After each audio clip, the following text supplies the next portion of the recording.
All right, welcome everyone to MapTime Davis. My name is Michelle Tobias. I am the Geospatial Data Specialist at UC Davis Data Lab and your host for MapTime Davis. This is our first workshop of spring quarter. It's not spring quarter, it's winter quarter. Oh my goodness. It's the first workshop of winter quarter. We are getting our feet under us clearly, having a little battle with PowerPoint and Zoom together before the recording started. So bear with us. The good news is the material we're going to be covering today is super awesome. My intro aside. So really quickly, today's workshop is about D3 and making maps, and Mina Rezaei from the UC Davis Geography Graduate Group. She's a PhD student there studying planning. She's going to be our instructor today, and I'm really excited to have her here to tell us about D3. And Alex Mandel is our designated helper, but we've got other folks from MapTime Davis Council as well in the background helping out. So Mina and Alex are also on MapTime Davis Council. If you're curious about that, let us know. So what is MapTime? MapTime is literally time for making maps. MapTime meetups happen all over the world. Most major cities have some kind of MapTime meetup. Ours has been going since, I think, 2017. So we've been going for a long time, and we are centered on the UC Davis campus. So we tend to be a little bit more research and methods oriented, but every MapTime has its own flavor. Ours is in particular is coordinated by UC Davis Data Lab Spatial Sciences Research and Learning Cluster, and MapTime Davis Council specifically is in charge of putting this together this year. And MapTime Davis Council is just a group of people who want to make MapTime happen. You can join us if you'd like in a couple, probably in a month or so, maybe 2 months, we'll be opening up the call for next year's council. So you can apply for that if you're interested. And you can always let me know if you have questions or anyone else on the council. More information is on our website, which I'll paste when I'm done with this into the chat. How can you get involved in MapTime? You can come to workshops as you're doing today. You can help us plan by joining MapTime Davis or giving us some insight. You can always be a helper at workshops. So like Alex is going to be doing in the background, you can be the person who helps people who have questions. You can also present a workshop like Mina's doing today. All of this is driven entirely by our community. No one is getting paid to do this, in terms of making MapTime. Everyone here is doing this because they love it and they want to present things for our community and build a community. So you are welcome to join us in various capacities, and we're happy you're here today. So let's go ahead and let's get started on our workshop without any further ado. I'm going to stop my share. I'm going to pass it over to Mina. So welcome, Mina. We're glad you're here. Hi, thank you, Michelle, for the introduction. I'm Mina, and I'm a PhD candidate in geography at UC Davis with a focus on design. So I'm explaining D3 today. I'll start with reading examples. I'll start with like a very simple example of what data visualization is, and then we'll go to make like maps that have like more sophisticated items on them. So let me share my screen. Okay.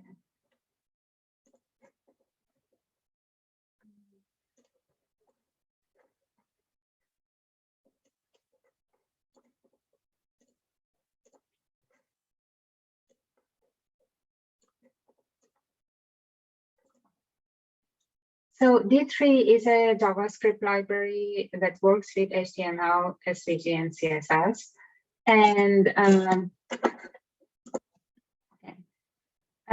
so it was created by Mike Bostock. And as we go over all the materials, I will show you his examples, and we will review one of his examples too, because he's like updating the library like every time, and he also like included many examples in observable that we will go through that too. And so it's basically a DOM. So it's an application programming language that manipulates HTML.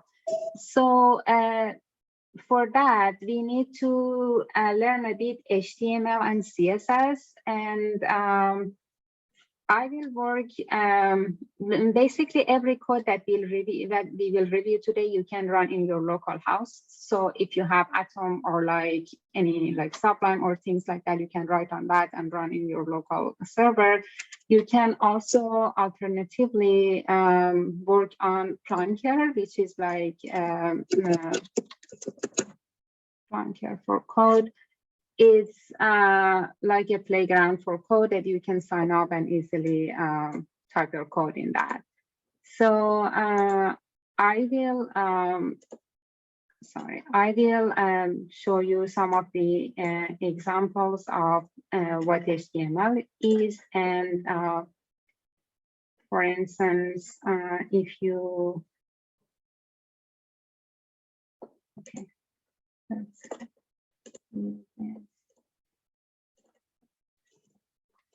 if you go to like UC Davis website, you see that there is a header in the website that, and there is also some elements here that might be div items in HTML. And there is also a footer, so there is a structure in the website. These structures are created by HTML, and I will like show you here. So as you see, I'm sorry. Okay. Yeah. So as you see, there is like it's usually started with doc type HTML that identifies that you are writing in HTML, and there is starts with HTML and head and title, and like all the other items goes to the body, and then you have to like the structures of the codes is that, for instance, if you have HTML here and you want to close it, it's like HTML, so it's like a slash, and every code like starts with like this, starts like this and ends with like a slash. And as you can see here, let me just, okay. So as you can see, this is, for instance, like I wrote like a very a title here, like Flow Planker. You can like change it to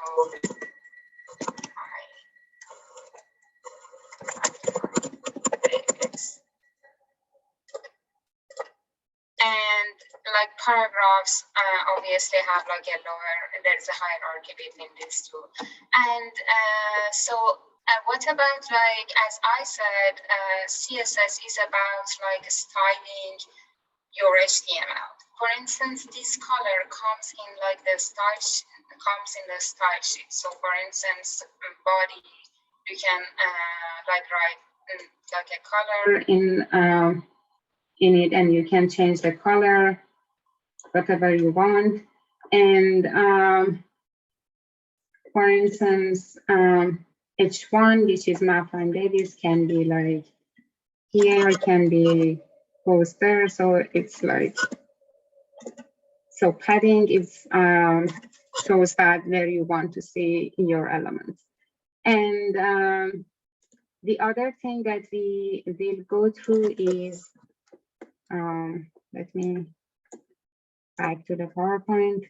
So far it's like HTML and CSS and how they work together. The thing is that if you are, the thing is that if you want to work with HTML and CSS, you can work in 2 different files. You can also like have CSS on the HTML by adding the hashtag of style, and add all your styles here and then close it.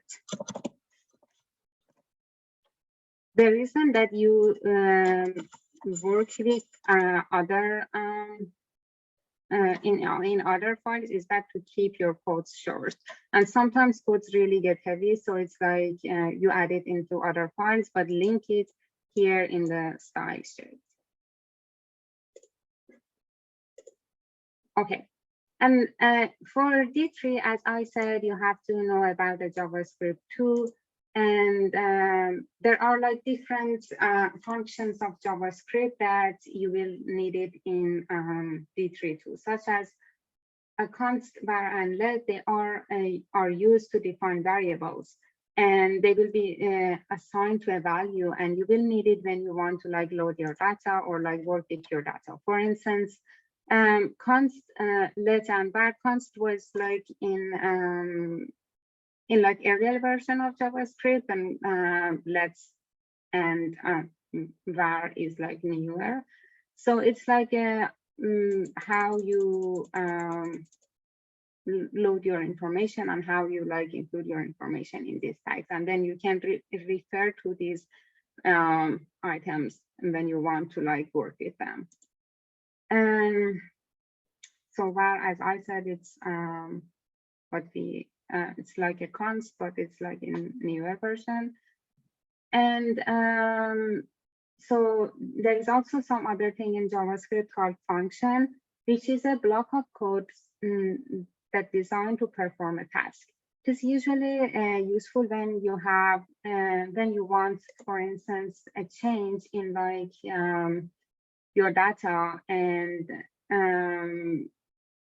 you define a function. So for instance, this is like something that I got from W3 Schools, and I think W3 Schools has a very good resource for practicing HTML and CSS, also somehow JavaScript. And so you see that it's like let x, so we define our variable, and if like 4 and 3, the function would be like multiply them, and the result would be, for instance, 12. So here is like if the data is like we have like 3 data, it will return every data like divide by 10 and multiply by 4. There is also like some jQuery in D3, which is like a form of simplifications of JavaScript. For instance, attribute function is one of the things that you will see in the JavaScript, and it is sets or return attributes and values of the selected elements. For instance, if you see attribute height 4, it means that 4 will be returned to height. So the height would be 4. The other elements that is important in SVG is in D3 is SVG. Because we basically work in on SVG, we draw our maps, or like our visualization in SVG. So SVG is, so we define it, as you can see here, we define it in our HTML block. So we can also style it, add it, like for instance, now we can make it shorter, and also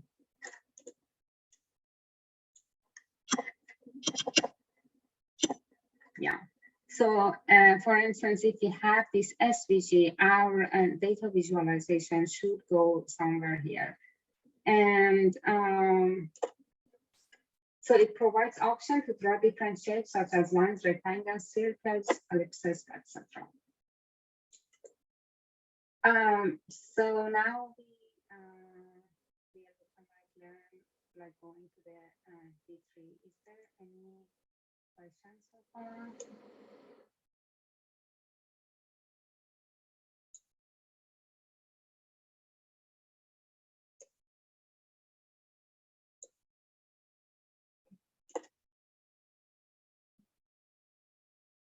Okay, what we will learn in D3 is data building, map projections, and some ways of drawing map.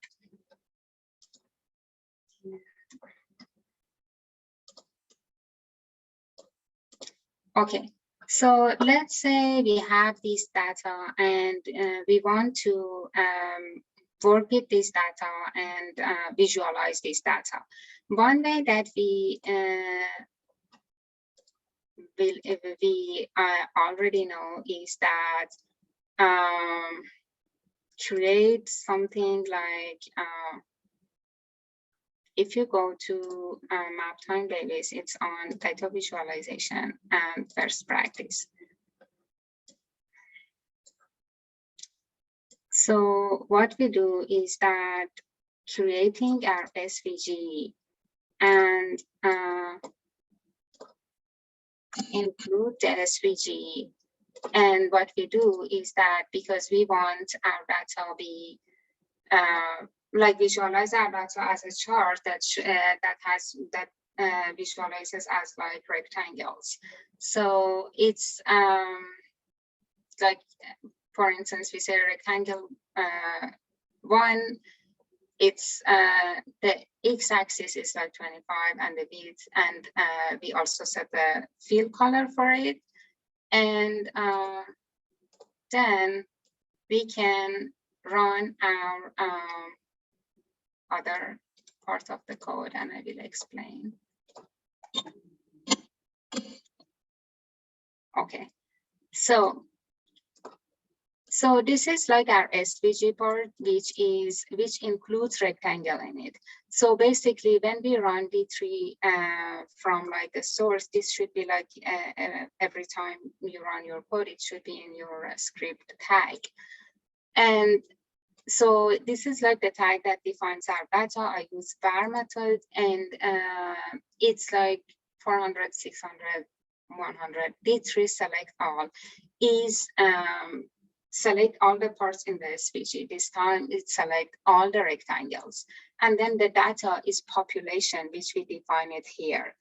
And then attributes is like height, that is, we use functions. So the height would be something that use this data 400 and divided by 10 and multiply by 1.5. And the y function is their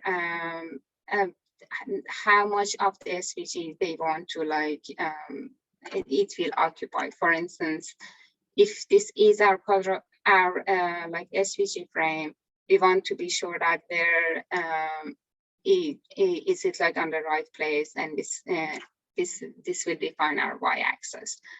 So it is one of the ways that we can do and visualize our data.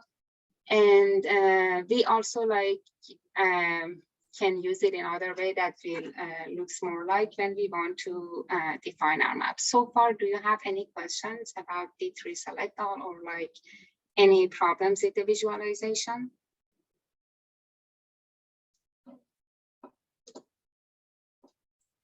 So I'm not seeing any questions in the chat right now.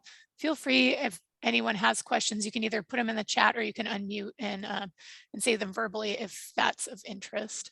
We'll give you guys a second to put any questions in the chat if you have them there, or just go ahead and unmute. It's like Alex has his hand raised. Yeah. Alex, do you have a question? I was wondering if people wanted to see how you started this Plunker project, and like if you could show sort of the setup and the layout of the files in it. Oh, you mean running the code? Well, so like bringing the code in for the first time, because I think once you're in it, it makes sense, but starting from like making a new one and where to copy the paste the code in from the GitHub, okay. Kind of helpful. Okay, okay, great. Yeah, I will show the second example I typed in myself. So yeah, so for the second example, imagine that we are running HTML, and then just like the other file that we worked in, and title D3 chart.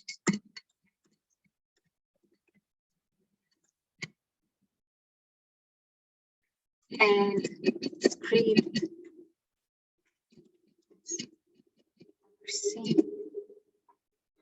just to make sure that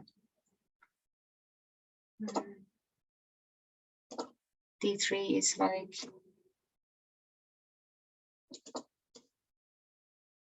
copied and pasted correctly.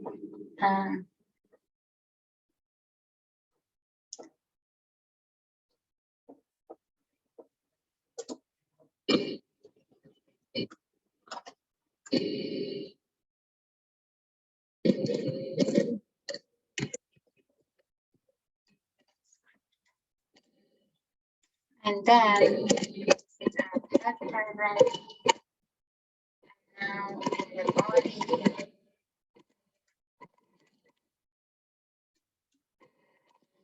run our script. We also can like make a file, make a like another file and link it to our HTML. We will go over it too, but at this time we can include all our data in the HTML because it's not like very big data. So again, we define our like first variable, which is population. At this time, we have, let's say, 400,600.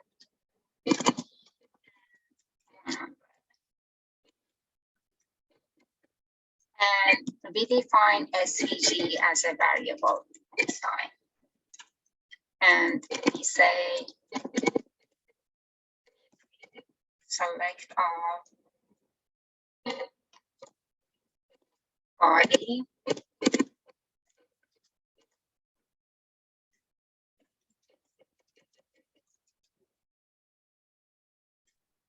You missed the 3 and D. D3. Okay. And append SVG. Okay, so what we do so far. So this time we didn't define our rectangles in SVG. We just assigned SVG and we said that our SVG is like a thing that D3 selects from our body. And then we append SVG to that selection. And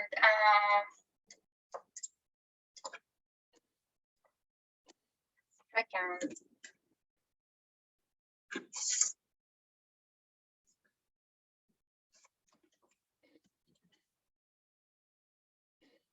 attributes.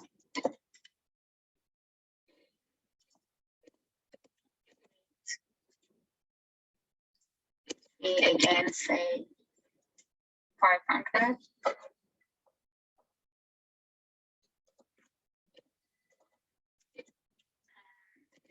Attribute.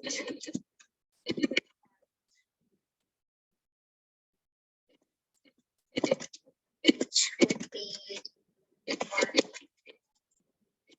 so this part, instead of like defining all the rectangles and all like the SVG width and head width and height at first, we define it by like using the tree at first. So after that, we need to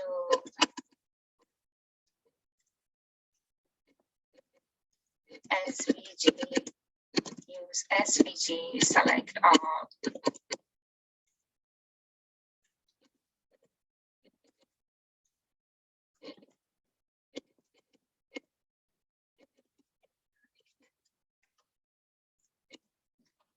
So data would be population. We use inter. So inter function, basically, as you know, we don't have any rectangles at this time because it didn't define rectangles. So inter function creates those rectangles, kind of create placeholders for our data. So that's how these like this part of code works. And after inter, we have apply.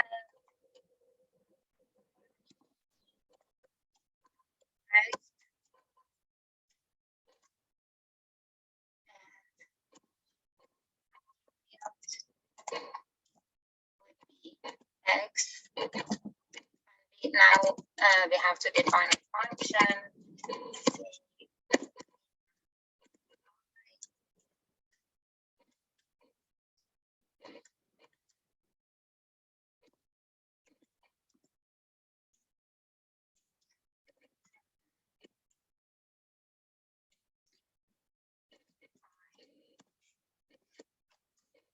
Like it's like equals to like x equals to 25, x equal to 15. The x axis of the of our chart. And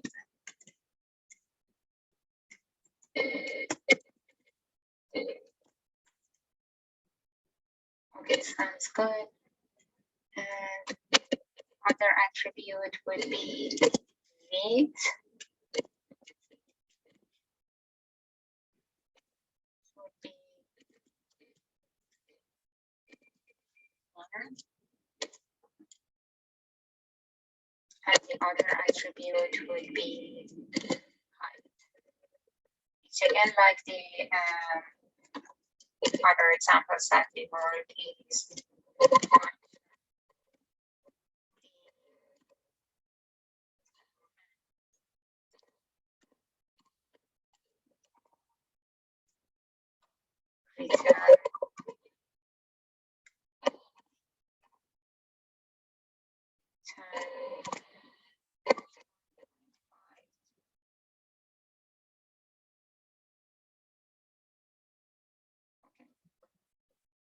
I need okay.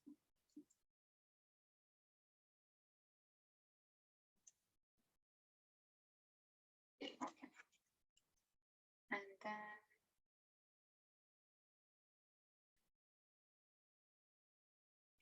attribute would be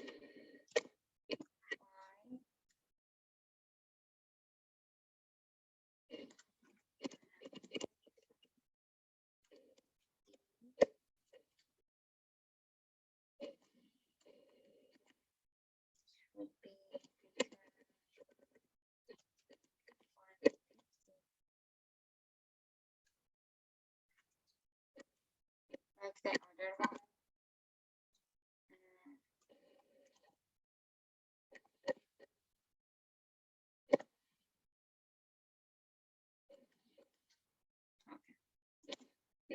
Now we should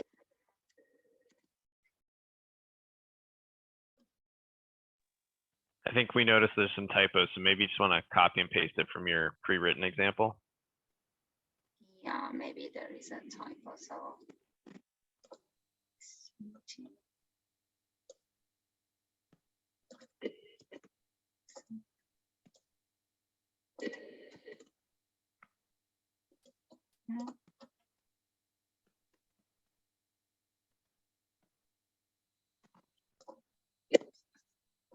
yeah. So here we can see, I will explain it in here. So this part, as you can see,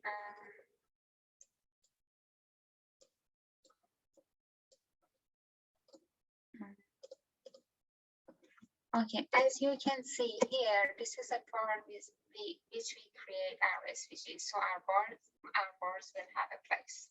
This is something that we did it in the previous example too, except for the fact that for the first example, we defined our bars first, like we defined specific places in the SVG at first.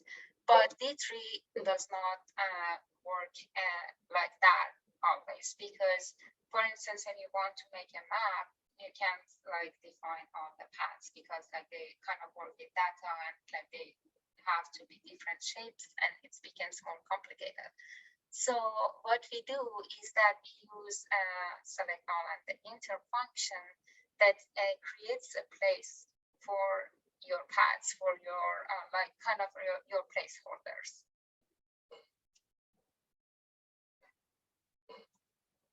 Okay, now we are going to make map. So do you have any questions so far? I think the only question that came up was if you could show how you would put that code into a separate script file. Okay, so for the separate script file, you have to just take this part of the script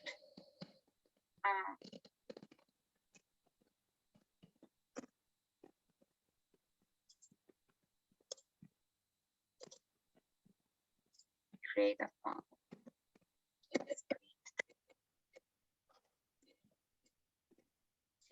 JS, and then paste it here, and then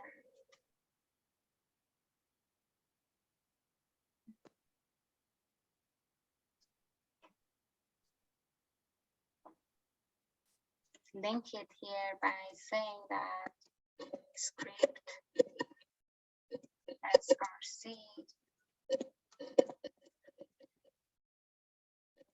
JS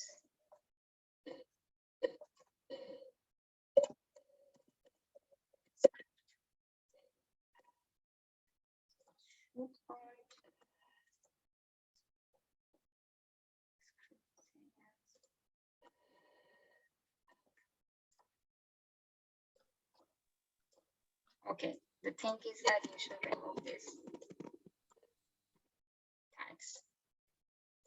So if you want to include your script in the HTML, you need the script tags. If you don't want, you can copy and paste all the codes in another part for the script.js and then link it to your HTML, just like how we linked it, how we link like style sheet to HTML. Okay, does that sound good?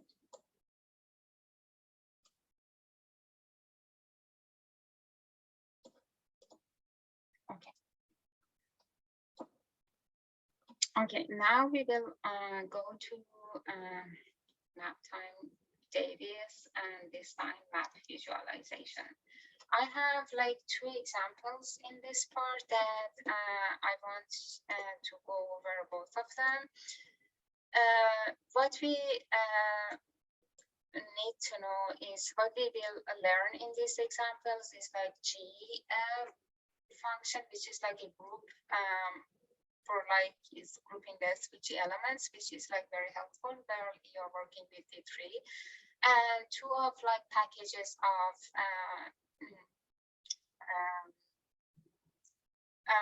D3 that are like geo, that is we work with geo helpers in this examples, and also geopad, which is like you basically create map with this function.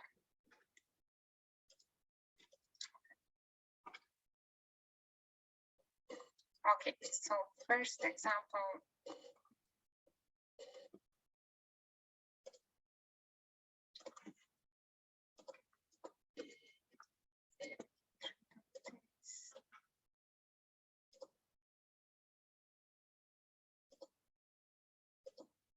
Okay. So as you can see, the interesting part for these examples, I got these examples from like a map time Boston, and so I will like have the D3 loaded in my file, just like the other examples that we went through. And at this time, the data that they worked with was in like the data was in JavaScript format. That's why they included it in. And I should get rid of this too because. So because the data was in that form, but it's not the data that we usually like work with D3, and I will go to like the JSON file in the next example while we like learned about making the map with without like needing to use many functions. Okay. Script. Okay. We define it's like our SVG and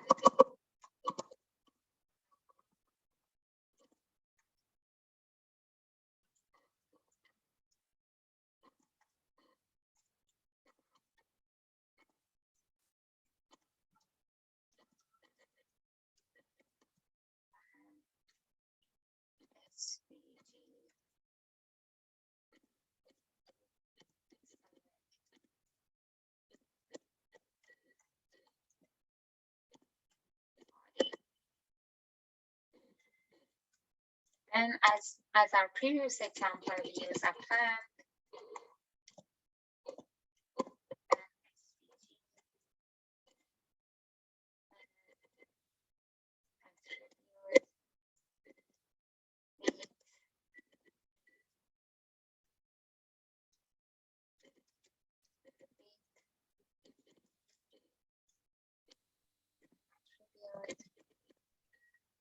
I'll suggest you copy and paste it from your other window. Huh? You went through all the trouble of writing it right the first time. It's better than having to write it again and make simple mistakes because you're under pressure.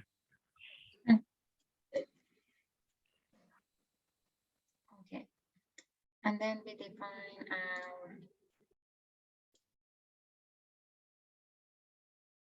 value for G, which is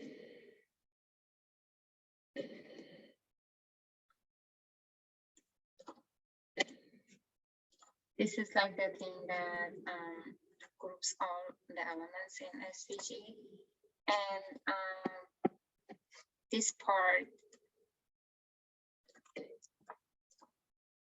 is like a projection part. And this part is like the functions comes from like D3, so the scale, rotate, and center and translate. So these all are have been defined by D3, and I will show you the package.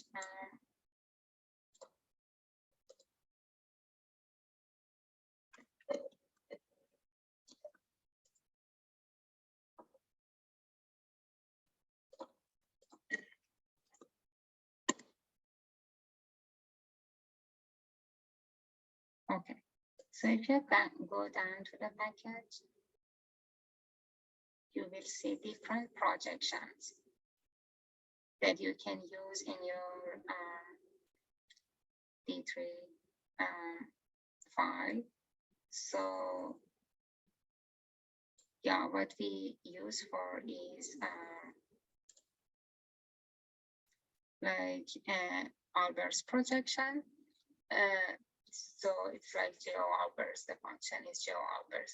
And this scale is basically what you have to try like different scales to see if it fits to the SVG, if it fits to the body. If like you should like basically play with it to find the right proper number for your design. And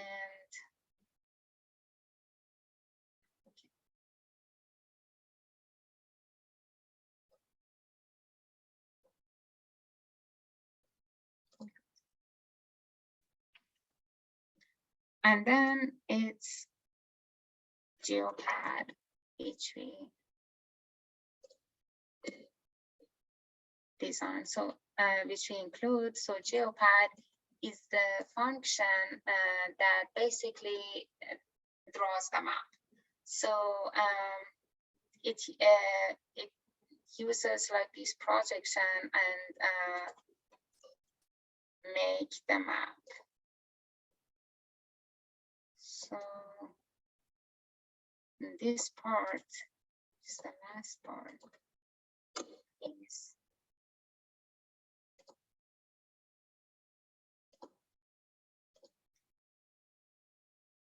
okay. So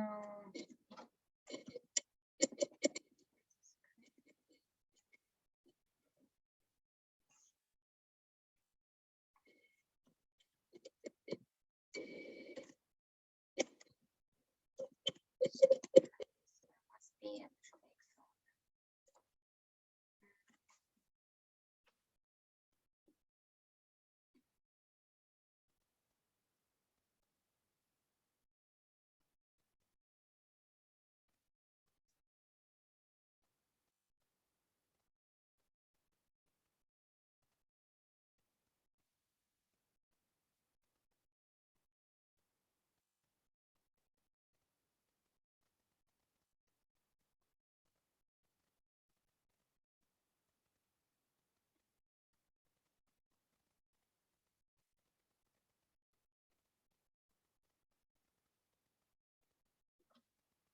here.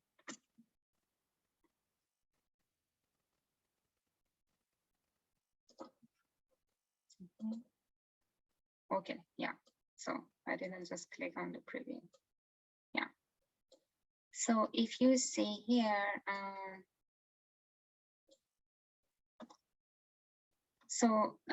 with this, we with the geopath function, we draw the path, and just like the other examples that you saw, you at that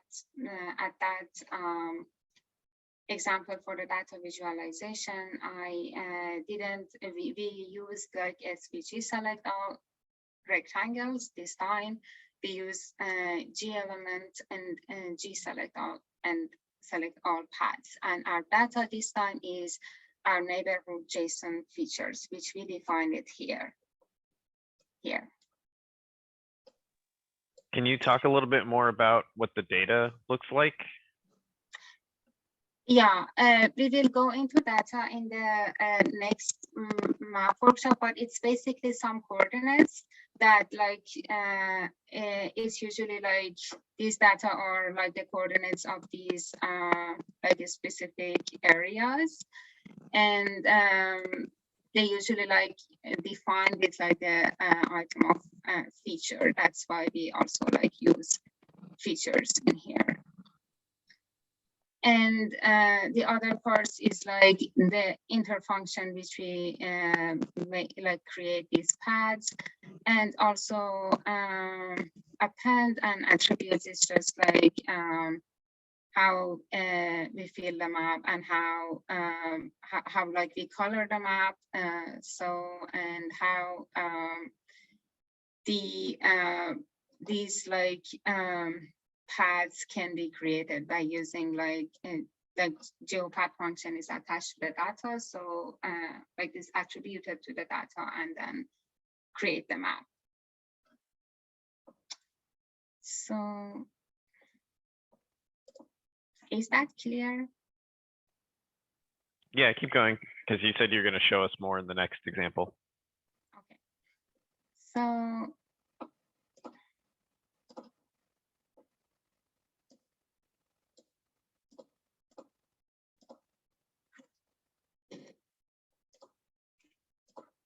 okay.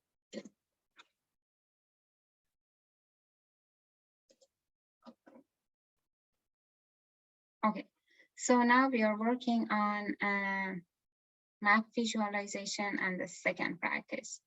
So in this practice, this is like something that Mike Bostock himself created. It's one of his examples, so I thought it's good to go over that because he keeps the codes very simple.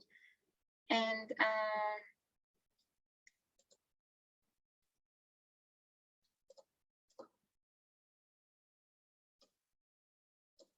so we can add the styles later, but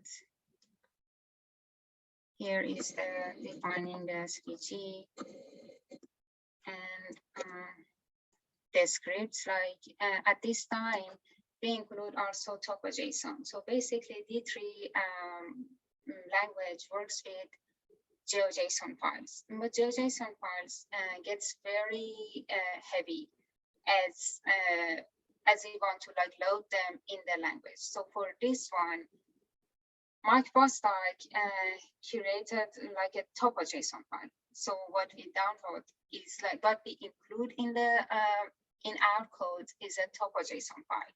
But later I will explain. But many parts of the function and like codes cannot work with topo.json, so we will make it GeoJSON when it is loaded again. So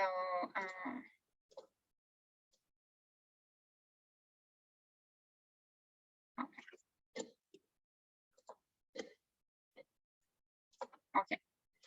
So let's see how is this JSON file.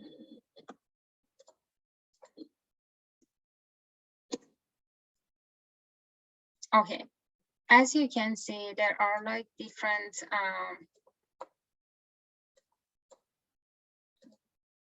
Okay, there are different kind of coordinates that you can see, and in this map, different counties. This is like a map of USA, and like other features that you can see.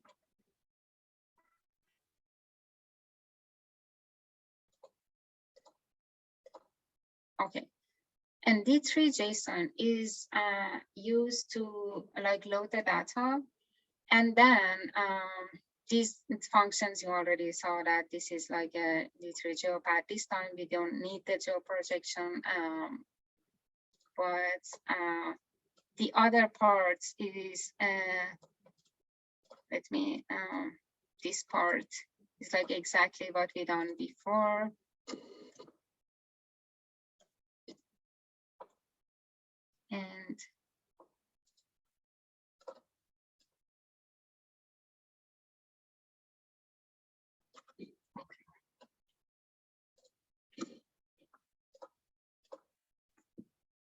And this part is making topo.json file again, to like converting topo.json to GeoJSON file. So it's basically use like the objects that you saw and states, and use them as features and work with that.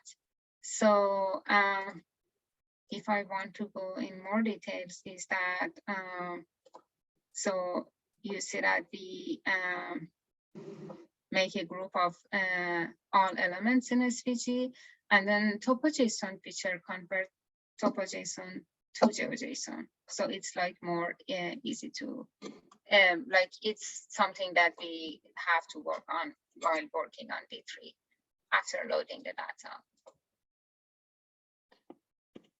And then SVG append.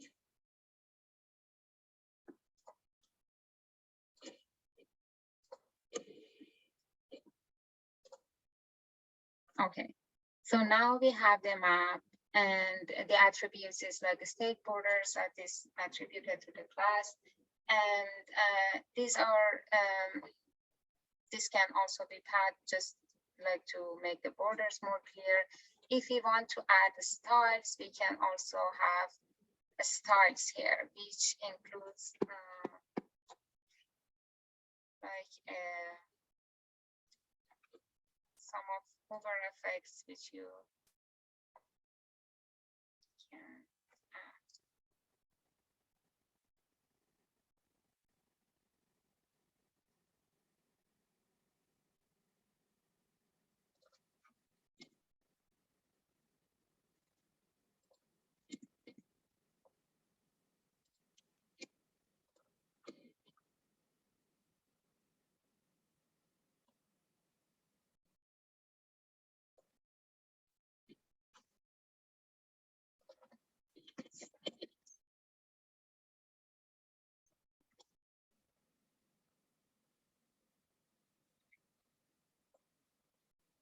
And we can see this one is like a hover effect. It's completely that affects the states. And this is like we choose to be red, and these are also some styles to the state borders, and the fill color for the whole map is also choose to be gray. This is also like a form of making map with GeoJSON file. Is there any questions so far? Yeah, there was a question about why reprojection wasn't necessary for this data. Yeah, so because you know sometimes your data are like in you have to project them because to like visualize them on the 2D version. This data like didn't need to do that, so they did like the Microsoft didn't include like projection into that.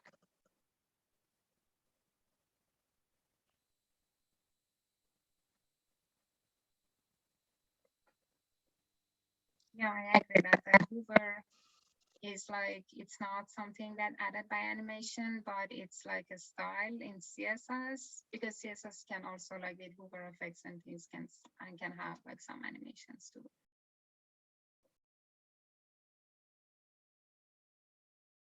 Okay.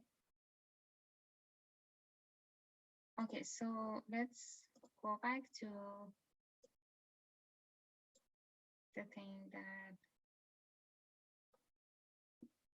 so one function, one thing that D3 can do is croplet map. So a croplet map, it's actually using two data set, or like a map that displays how a specific data has been changed over like a specific borders.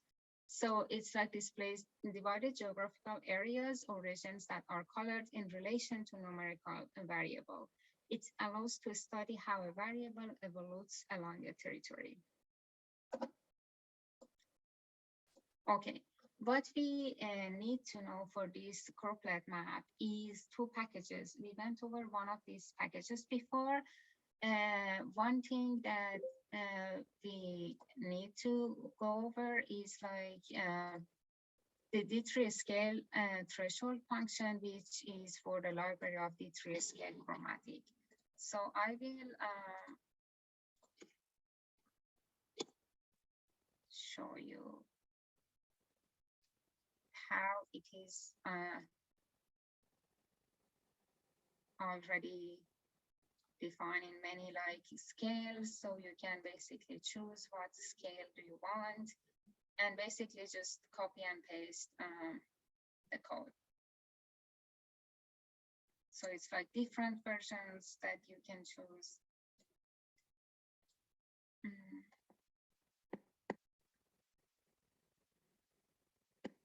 Whether it's like a specific color, or you want different color, or like variations of just one color.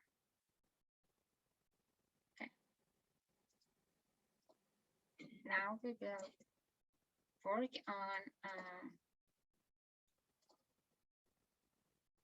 final practice. So for this practice, I included it in both a script file and also HTML file. So basically, we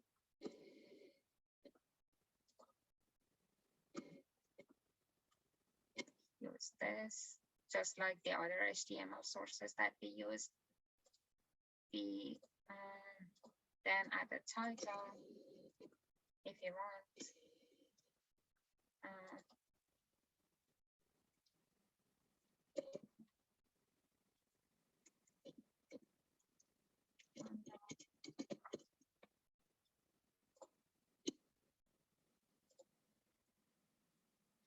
And here,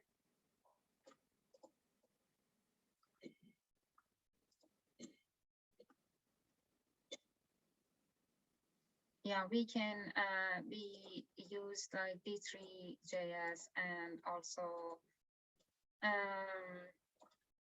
the packages that I talked about. At this time, we don't need a JSON. Okay. And we define our body. Our title will go here, and we also create our SVG.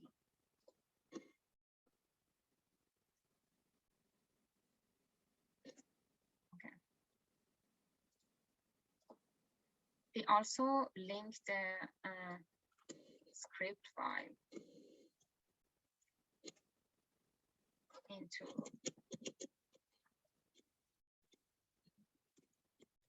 our HTML.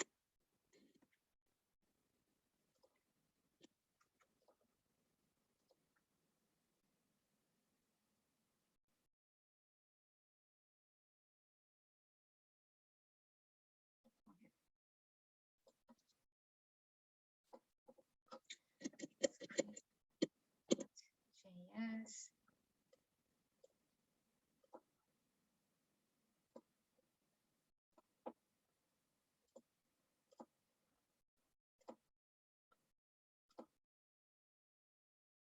Okay, this is exactly what we did before. So define our SVGF variable.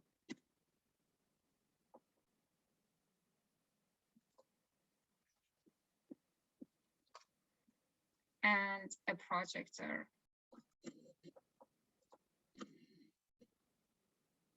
So this time we use GeoMercator.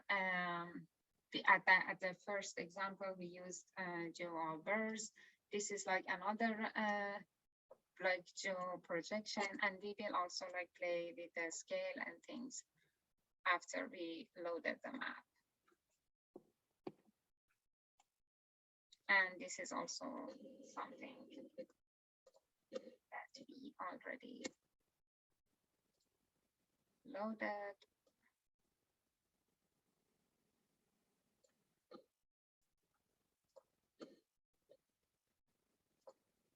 And D3 map is also like a function that can make map. And this is also the color scale that we go over the chromatic package in D3.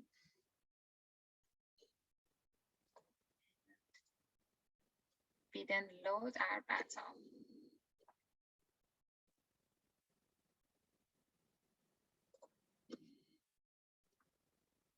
Okay, so as you can see, D3Q is like a function that loads several battle after each other. So it's basically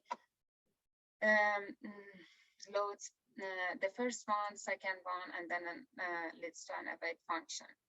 And what I want to show you is like this thing, this file. And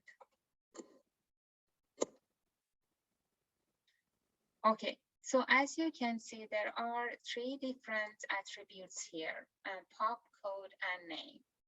So here we have we kind of convert this pop and code into one data set that can be assigned to the map. This is what happens here.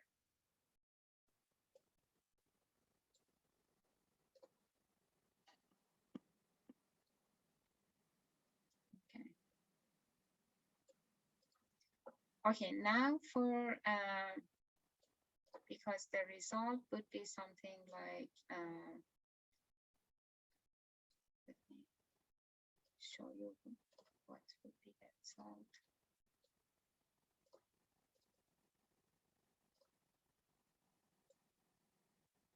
Okay, so as you can see, we have to add some functions like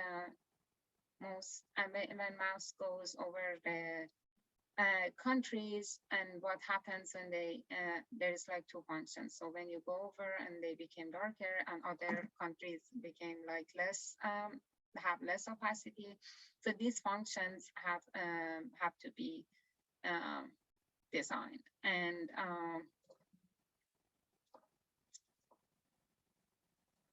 here we have this function that says, that is called like the variable called mouse over, and the function is select all countries. And this is like a transition that you saw here. And this is all about how like a mouse would behave and goes to the countries and left other countries.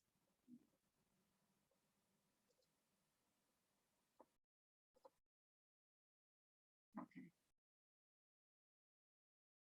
And there is a function called mouse leave.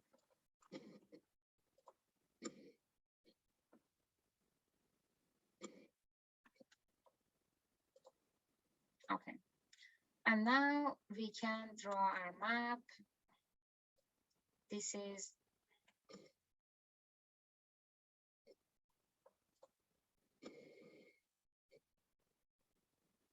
what we exactly did for the other of our practice SVG append, and that this time works with G, and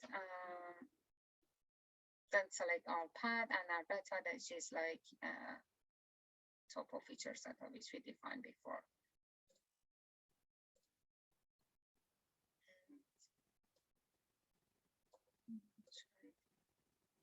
Append the path.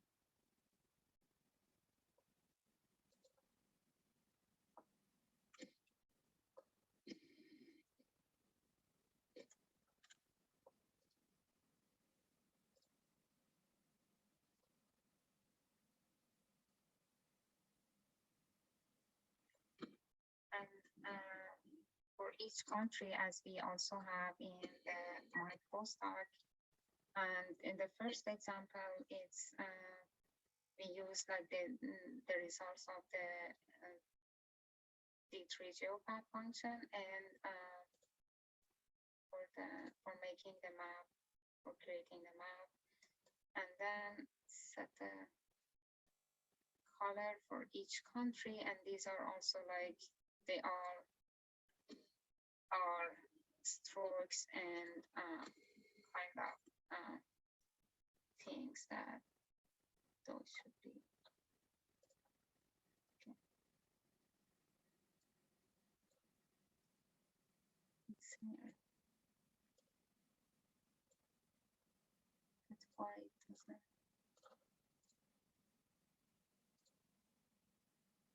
Show up.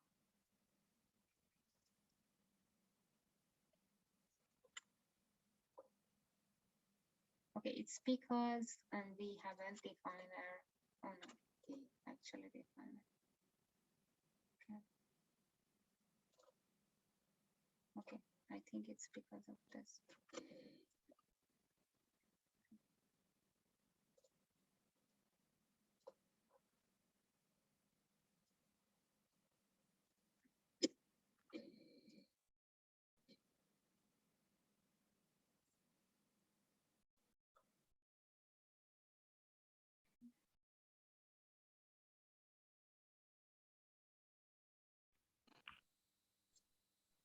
It's still showing a syntax error at the very end. So the little red mark on the, so there's probably another missing. Yeah. I just copy and paste the whole thing. Yeah, let me see. Oh, line 47, there's a missing dot at the front. Oh yeah. There's still something else.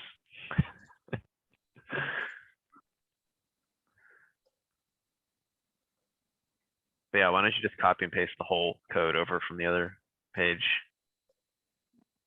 Otherwise we'll spend forever just looking for a typo.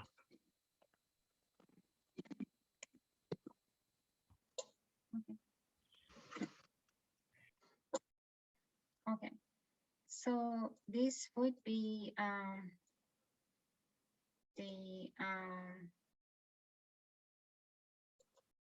the croplet map, but how we can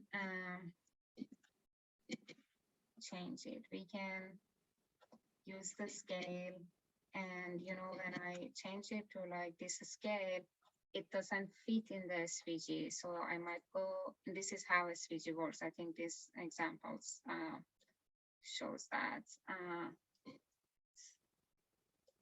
For instance, 800 and 600. So we have this croplet map, like bigger than what we want. So like playing with the scale and SVG can like show us how we can have like different layouts of the map, basically. And so these are all the functions that we went over, and I also like talked about how this how we included like attributes in CSV file when we wanted to address it in when we load the data. And I want to go over some very helpful examples in D3. So I also included them in the GitHub file. First thing, at first I should say that D3 have a like very good online community that help each other and like have tons of examples there that you can go and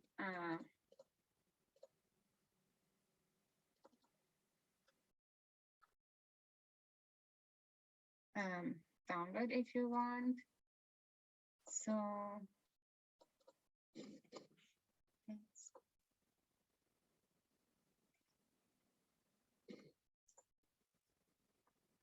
let's see the observable.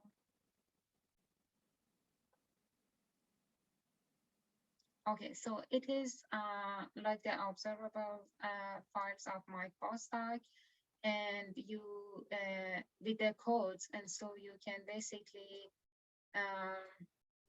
go and try to like work with any of these, either like visuals or maps. And for instance, this one, all of them have their codes in them, so you can see how the codes and the like methods that they use the codes might be different. And the other source of data that I want to talk about is Natural Earth website. So this Natural Earth website is a website that has many okay, sometimes it doesn't show up when you use this, but we get Natural Earth.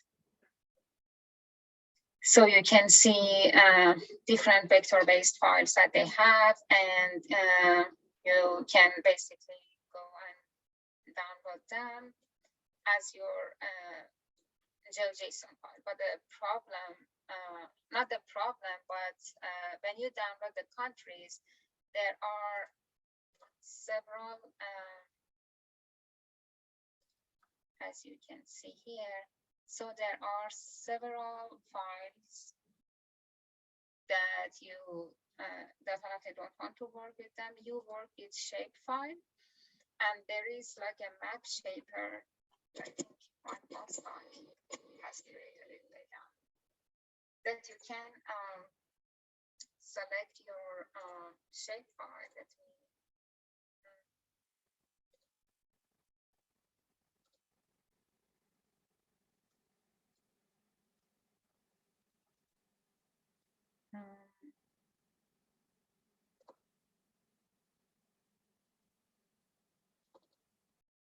okay.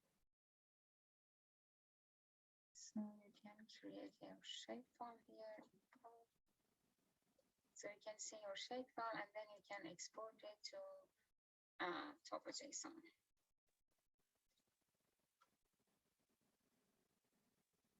And then work with that.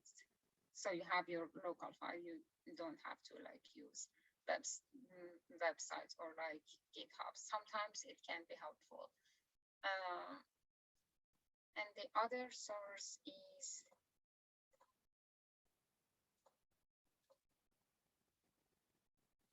this one.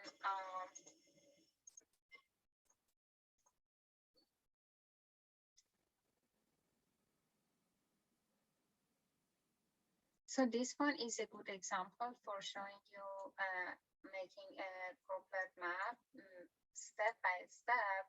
And this is especially good because they have video and they have also text, so you can choose what form like is more suitable for you.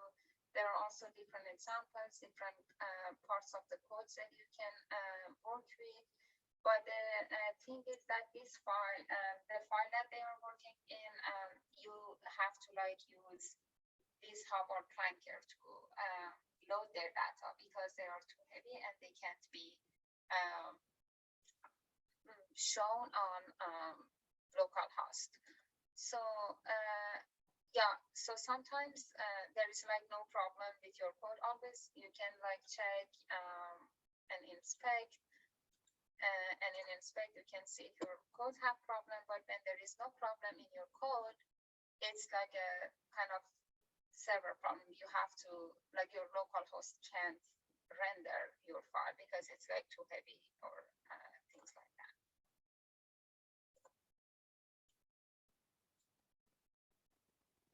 Okay, and this one is also like a good examples of a crooklet map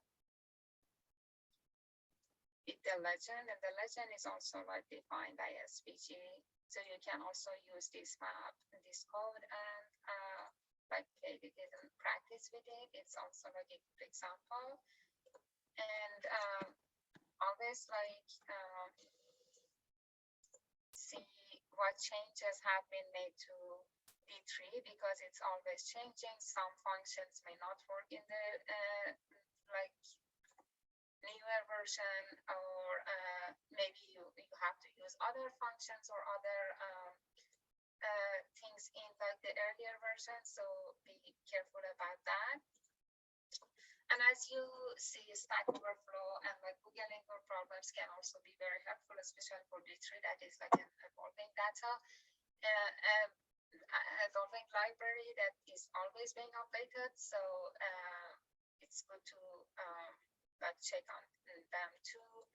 And Plunker and GitHub are also like two online code playgrounds, which you can, I use Plunker for this workshop. You can also like use GitHub.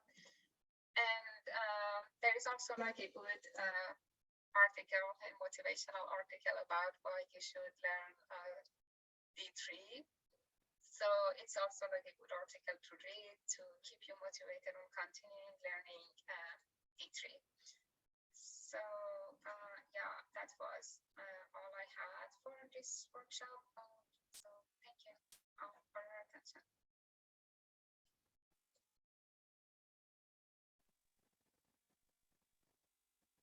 Yeah, thanks a lot.